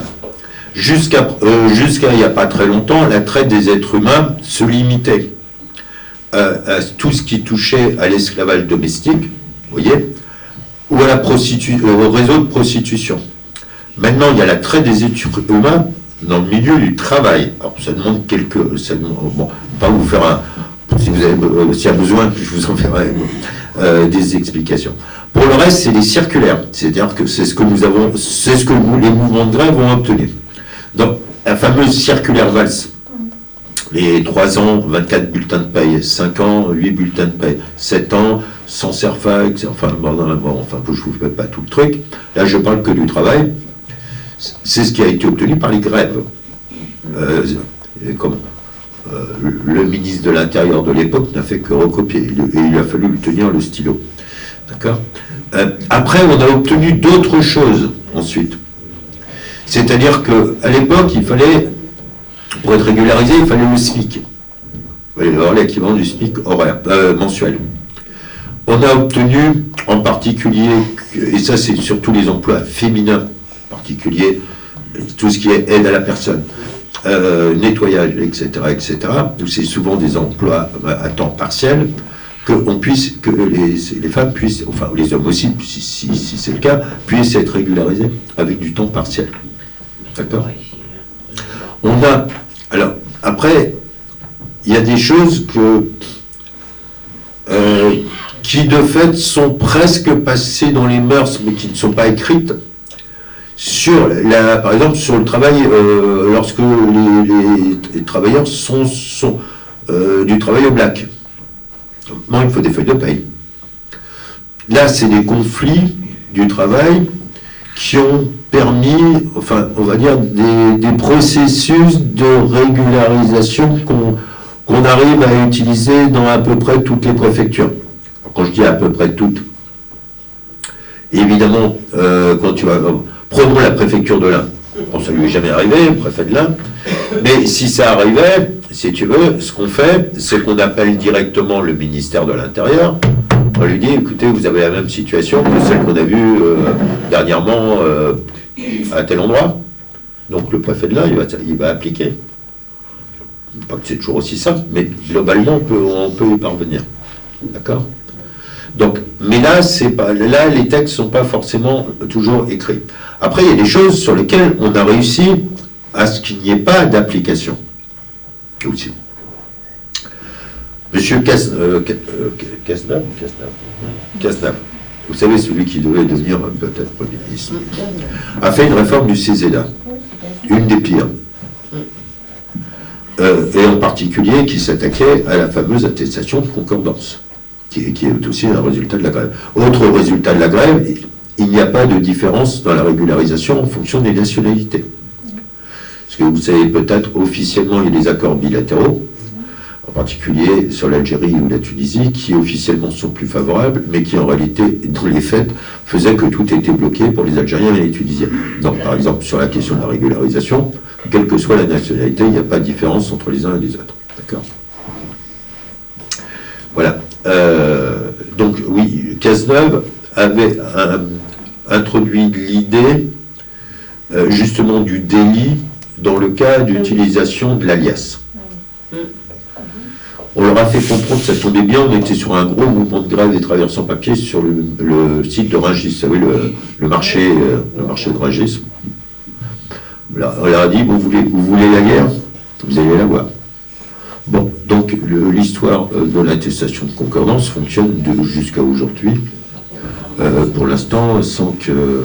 Alors que le texte de Cazeneuve permettait déjà d'attaquer ou de pénaliser, de criminaliser l'utilisateur et celui qui prêtait. Vous voyez, on faisait une pierre deux coups comme ça. Excusez-moi, mais c'est parce que je suis la seule, mais une attestation de concordance, qu'est-ce que c'est? Alors, si tu travailles, t'as pas de papier. Donc il te faut des papiers. Donc tu vas utiliser la carte de séjour d'une copine. D'accord? Donc au lieu de t'appeler, je sais pas, Anne-Marie, tu vas t'appeler Isabelle, sur la feuille de paye. T'es d'accord? Quand tu vas demander pour obtenir ta régularisation. Donc tu vas aller voir le patron, tu vas le secouer, tu vas lui dire, vous me remplissez le CERFA, enfin pour l'instant c'est comme ça, mais les feuilles de paye ne sont pas à ton nom. Donc tu vas faire une attestation, le patron va faire une attestation de concordance en disant, en réalité Anne-Marie a travaillé sous le nom d'Isabelle de telle date à telle date, et donc les feuilles de paye reviennent à ton nom. Et là, ça te permet d'être régularisé. Ok?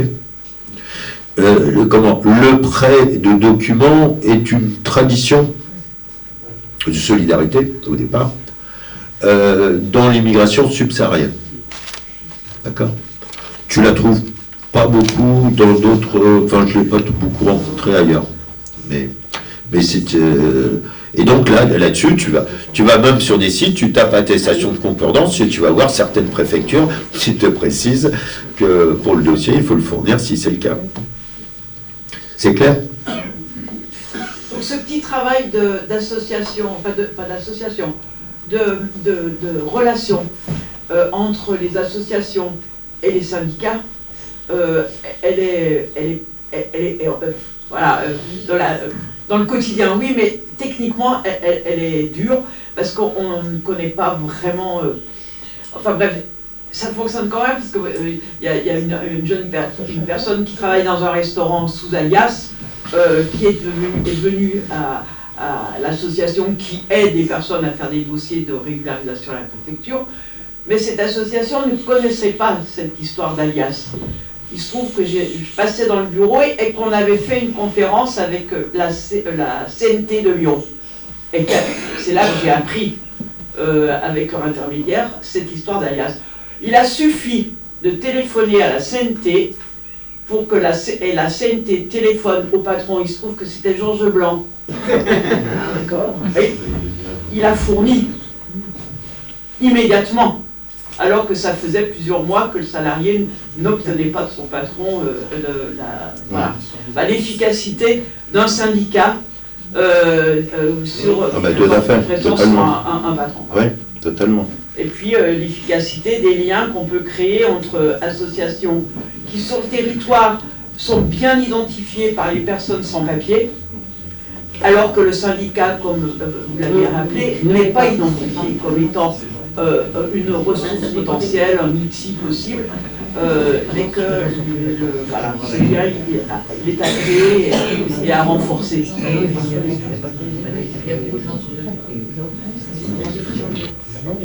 Parce qu'il y a beaucoup, enfin, en tant qu'association, on est beaucoup fronté. D'abord, on a affaire à des personnes isolées. Donc, comment on passe de l'isolement à un travail collectif, ce passage n'est pas facile, il se construit. Et c'est souvent des salariés, enfin peu des salariés, des personnes qui travaillent au service de petits artisans. Ces petits artisans souhaiteraient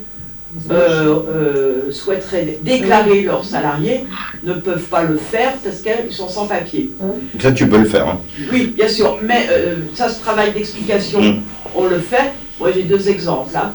Une restauratrice qui, malgré l'avis de son comptable, qui a attention, là, c'est interdit, elle a dit oui, je sais que c'est interdit, mais je vais le faire quand même.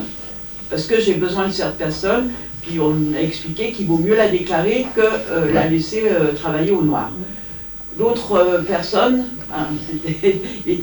son patron, son comptable a dit non, et lui il dit moi je ne prends pas le risque. Donc ils travaillent au noir. Voilà. Donc quand on est face à ces situations, comment est-ce qu'on peut faire évoluer la situation de ces personnes et sortir du cas individuel à un cas plus collectif? C'est ce que je voulais demander, c'est que là, on est beaucoup en contact avec des personnes qui travaillent dans des toutes petites entreprises, donc qui sont chez les artisans, et donc ils sont pratiquement le seul salarié. Et s'ils insistent un peu, ils savent bien que derrière, il y en a, on va trouver d'autres personnes pour les remplacer. Donc, est-ce que ça vous est déjà arrivé dans vos d'être comme ça avec des individus, quoi? Oui. Et comment on fait alors pour essayer de faire groupe? Alors, si tu veux, bon, l'exemple que tu as pris là par rapport aux restaurateurs et avec la CNT, c'est des trucs qu'on emploie tous les jours aussi. Après, au niveau du patronat, tu vas avoir, même si le discours que je tiens, stigmatise le patronat, en tout cas parce que dans les faits, ceux qui tiennent le haut du panier appliquent sans vergogne l'exploitation et la surexploitation. Autant tu vas trouver des artisans, ou tu vas trouver des artisans, des restaurateurs, etc., qui sont respectueux des travailleurs, quelle que soit leur situation et leur statut, et qui sont des gens corrects. Moi ça nous arrive aussi de voir des patrons qui débarquent à la CGT pour dire, bon, écoutez, on n'arrive pas à avoir de rendez-vous, enfin tu me diras, personne n'en a. Maintenant, personne n'en a. Donc, le problème est réglé. Mais ça arrivait. Et les situations des salariés individuels, enfin qui sont seuls dans les boîtes, il y a des fois c'est plus complexe. Il y a des fois je n'ai pas forcément de réponse. Il y a des fois on les trouve. Si la personne, je te prends un exemple, il travaillait seul dans un tout petit supermarché, tu vois. Le patron ne voulait pas faire. On a fait fuiter l'information que si c'était pas fait dans les 24 heures, il y avait une manif devant son magasin. Et en donnant l'ensemble des éléments. Bon, on a eu les papiers. Ça s'est réglé. Alors, ça marche pas à tous les coups. Je veux dire, si c'est un artisan qui, de toute façon, n'a pas de magasin et puis qui... Bon, tu vas pas être... T'es pas avancé. On n'a pas de solution absolue pour tout le monde. Maintenant, je pense que il y a une chose. C'est que aujourd'hui, plus qu'hier encore, avec la loi, parce que là c'est du Darmanin pur sucre, la pénalisation des employeurs. Nous on avait dit, quand on avait été reçu à l'époque par le ministère du Travail et de l'Intérieur, on était opposé à la pénalisation d'employeurs qui embauchent des travailleurs sans papier. On a dit, nous on veut la régularisation. Maintenant, autre chose, et les fumiers qui vont mettre en cause la santé ou je sais pas, ou d'autres aspects de la vie des travailleurs, là il y a des lois qui existent déjà, qui sont valables pour les travailleurs aussi, pour que le travailleur soit sans papier ou qu'il soit français. Il y a le code du travail, il y a des lois pénales qui existent, et c'est là, faites-les appliquer, parce qu'on sait très bien d'abord que la justice et que le parquet, en général, dès qu'il s'agit de travailleurs, il en a absolument rien à foutre. Mais, donc, le problème que nous avons, c'est qu'aujourd'hui, les patrons et les plus petits ont peur des amendes. L'autre problème, c'est qu'il y a une fermeture complète des possibilités de régularisation.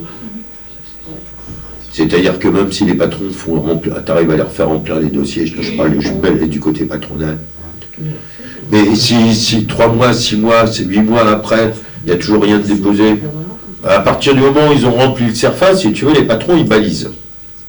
Et donc tous les 15 jours, à peu près, ça va être la même chose chez vous, j'imagine. Alors, c'en est où ta préfecture, tu l'as fait, etc. etc. Bon. On est dans une situation, aujourd'hui, où on n'a pas d'autre solution que de débloquer de manière globale. Donc, débloquer de manière globale, c'est peut-être organiser des manifestations devant la préfecture de Bourg-en-Bresse, minimum. Pourquoi pas, si vous pouvez emmener avec vous quelques petits patrons qui respectent le code du travail et qui sont prêts à régulariser, vous ne gênez pas. Parce que là, on touche les contradictions aussi. Monsieur Retailleau et compagnie, on l'a vu quand il s'agissait des retraites. Il s'agit de faire payer les salariés en général, et puis officiellement, bon, sa politique est toujours en faveur de cette politique de l'offre, enfin, comme Macron. Sauf qu'il y a, au niveau du patronat, et même d'une partie du patronat, là, on a, par exemple, Eiffage et Vinci, donc là, on est dans les gros du BTP, sur la question des renouvellements de titres. Il y a de personnes ayant des titres de séjour qui n'arrivent pas à renouveler. Et là, on est en train de coller une pression aux boîtes, aux entreprises, en leur disant c'est de votre responsabilité. On ne peut pas accepter que vous mettiez au chômage des travailleurs parce qu'ils n'arrivent pas à renouveler leur titre. Vous devez intervenir auprès du ministère de l'Intérieur et des préfectures. C'est votre responsabilité. Tu vois, jouer les contradictions entre le patronat et l'État et les politiques. Mais je pense qu'il n'y a que ça.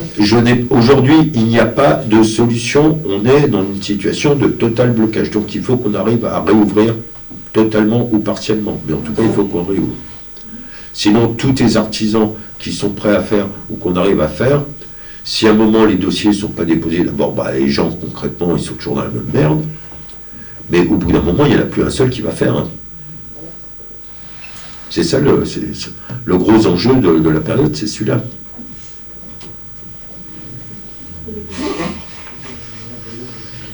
Bon, même, on va inviter le MEDEF la prochaine fois. Oh, bah ouais. Ouais, le MEDEF, c'est une bonne idée. On a le siège national. Ah bon, ici? Tout à fait. Ah oui, j'ai pas d'ici. Un bon voisinage. Ah oui, non, Régina.